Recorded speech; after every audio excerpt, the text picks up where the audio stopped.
til. Tilni himoyasi muhim.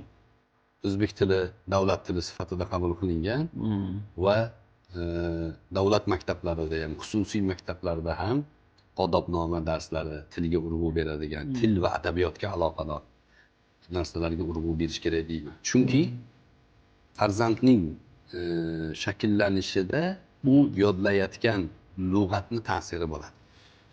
Farzand qaysi lug'atni yodlasa, o'sha lug'atning ma'nosi unda shakllanadi.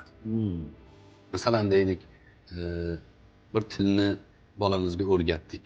U tilda sevgi degan so'z bo'lmasa, yo'q, lug'atida yo'q. U bolamiz sevgini qatdan tushunadi?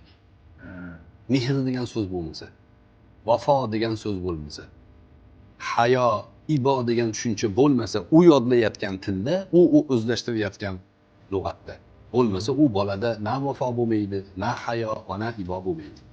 Biz o'zimizni tilimiz bizni bolalarimizni shakllantiradi. Bu ba'zi ziyoli odamlar musulmon mamlakatlarda, ayniqsa bizni diyorlarda boshqa millatning tillarini haddan ziyod o'qitilishligi mustamlakachilik uchun harakatni birinchi bo'g'ini degan fikrlarni bildirgan. Haddan ziyod. O'rganish muammo emas. Men o'zimni tilimni, o'zbek tilini yaxshi o'zlashtirgandan keyin ingliz tili bo'ladimi, rus tili bo'ladimi, uni o'rgansam foyda menga. Menga bir qurol vazifasini o'taydi. Lekin o'zimni tilimni o'rganmasdan turib, rus tiliga urg'u bersa, farzandingizni qaysi maktabga berdingiz? Rus maktabga berdim. Nimaga?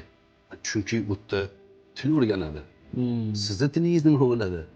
Bolangizni o'sha rus tilini o'rgangandan keyin tabiati nima bo'ladi?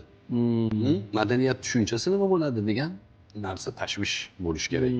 Ana shu narsani yo'qotib qo'yishdan xavotir qilishimiz kerak. Agar biz tilimizni o'z o'rniga o'rnata olsak, fundamentini shakllantira olsak, keyin bolalarimizni butun dunyoda o'z tilini, adabiyotini himoya qila oladigan farzandga aylantira olamiz.